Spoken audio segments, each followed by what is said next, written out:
అండి, ఈరోజు మనం చేపల పులుసు అనేది వండబోతున్నాం. చేపల పులుసు అంటే ఏంది? ఎండాకాలం చేపల పులుసు వెరైటీగా చేయబోతున్నాం. అదేమిటంటే మామిడికాయలతో చేపల పులుసు.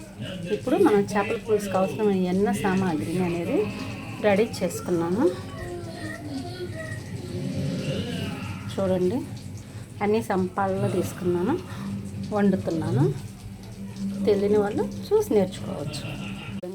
పులుసును మరకబెట్టి పసుపు కారం మసాలా చేపలకు పట్టించి పెట్టాను కదా, అలాగే కొంచెం పులుసులోకి సరిపడినంత పసుపు కారం కూడా వేసుకోవడం అనేది జరిగినప్పుడు ఈ చేప ముక్కలు అనేది వేయటం జరుగుతుంది.